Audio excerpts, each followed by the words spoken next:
I want to get your opinion on the continuing kind of evolving story out of Dallas, where Jerry Jones has offered up, at least this from Todd Archer of ESPN, Cowboys owner and general manager Jerry Jones said there's no consideration not having Tony Romo on the roster going past this season. He said it's tenable to have Romo and Dak Prescott together in 2017. He also said he believes Romo can compete at a high level for 5 more years and be a Super Bowl winning quarterback. Is he trying to drive up the value for Romo in the trade market, or does he actually believe this to be the case? I think Jerry is basically laying out a possibility where Tony Romo could stay and be with the Dallas Cowboys, which seems very hard for all of us to believe. But, look, there's no reason whatsoever for Jerry Jones to set the stage for something to happen in the offseason that you might have to take back. So the only thing that Jerry Jones should be doing right now is saying, I think Tony Romo's going to win a Super Bowl. I think he's going to be a good quarterback for a long time. I think he can stay in Dallas, blah, blah, blah, blah, blah. That's all he should be saying, because anything else he says, think of it. If he says, yeah, we'll entertain offers in the offseason, all of a sudden, what happens if Dak Prescott plays lousy and throws 4 interceptions each of the next 2 weeks? Nobody can see that happening. What happens if it does? And then they put Romo in. Then Jerry's going to have to take it back.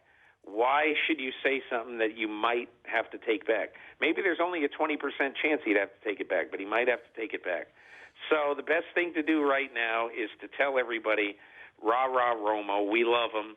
We think he's going to be great well into the future, and we hope he's great well into the future for the Dallas Cowboys.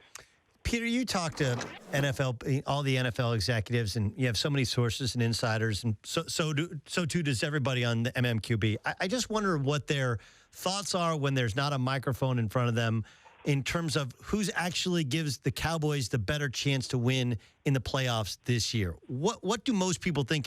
I think everybody would concede that Dak Prescott's been far better than anybody thought possible. But do they actually believe that Dak's the better quarterback going into the playoffs this year? It's a moot point, isn't it?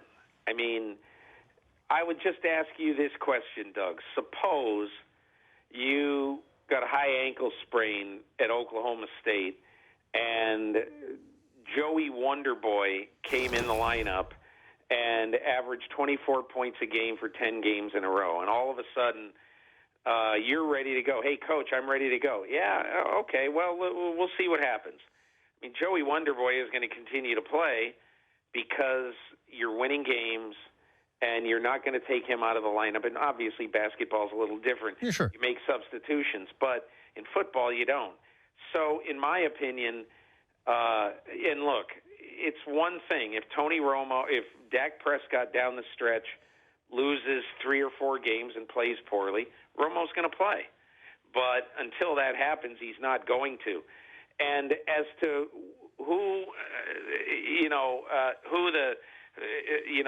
Jason Garrett would think would be a better player, in the first playoff game in January, if that becomes the question, at that point, assuming that Prescott finishes 13-3, playing somewhat the way he's playing right now, there's no way I would put Tony Romo in after not playing for a long time and after obviously being injury prone when he did play. So I don't really think it's much of a. I don't think Romo in any case would have much of a case to play. Peter King, the editor of the MMQB, which is a go-to website for anything National Football League. Plus, he has his new podcast that's a must-download. He's kind enough to join us here on CBS Sports Radio. How hot is the seat that Mike McCarthy sits on? I don't really think it's that hot.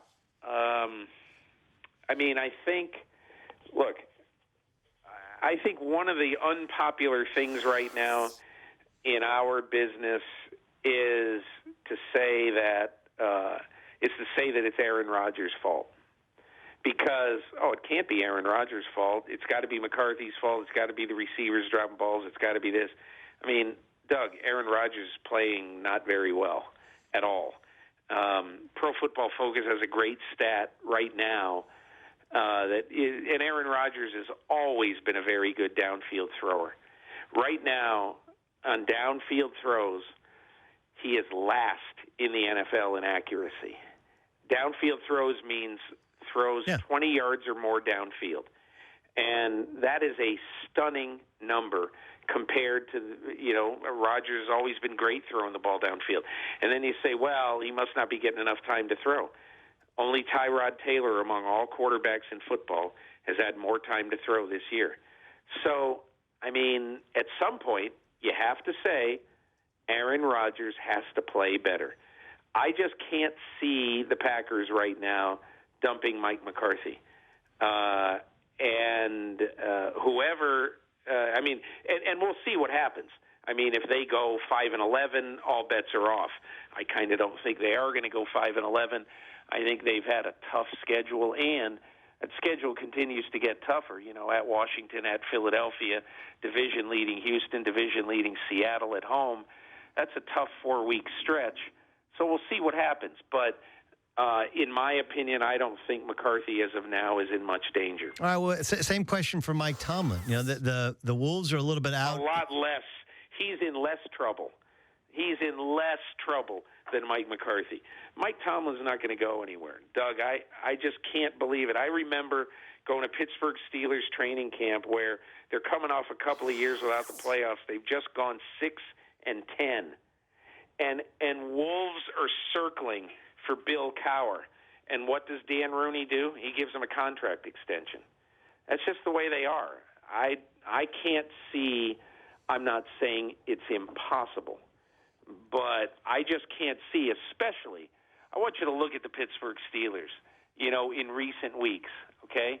To me, I look at Pittsburgh right now and I say, okay, at Baltimore, their arch rival, a tough game, Roethlisberger coming back, and then Dallas, the hottest team in football, at home. Let's see what happens when they got to go to Cleveland this weekend, and then I think they go to Indy after that. Look, if they are horrible then, and somehow they lose to Cleveland, which isn't going to happen.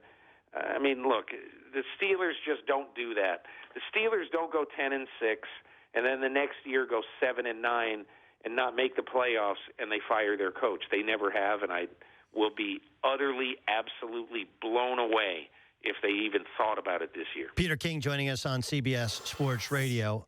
I don't buy into the idea that coaches have to tell us the truth. But I felt like Jeff Fisher was telling us at least his closest version to the truth when, after winning this weekend in New Jersey, he's like, look, Case is still my quarterback. The problems are not all Case. But then he returns home, and now Jared Goff is the starting quarterback. Peter, was this his call or was this ownership? No, it was his call. I talked to somebody out there in the last couple of days who I trust implicitly, and it was Fisher's call. I think this reminds me, and you've seen it, you've even seen it earlier this year, this reminds me of a coach who is asked right after a game. This happened too with Todd Bowles, right after the Monday night game against Miami. This is what happens sometimes when a coach right after a game is not. I'm sorry, not Miami. It was after Arizona, I think. Right. When a coach doesn't want, basically just wants to get on the plane, go home, look at the tape, and then figure it out. I think probably if you're Todd Bowles, you probably, in that particular case, you probably regret it and think, you should have said, I'll look at the tape and we'll see. Maybe the same with Jeff Fisher. But I think he became convinced on the flight home and looking at the tape on Monday that Case Keenum was doing nothing to help his team win. 3 touchdown drives in 3 games over 35 possessions. Look, it's impossible, really, unless he just becomes a turnover machine, and if he does, they'll take him out. It's impossible for Case Keenum to do worse.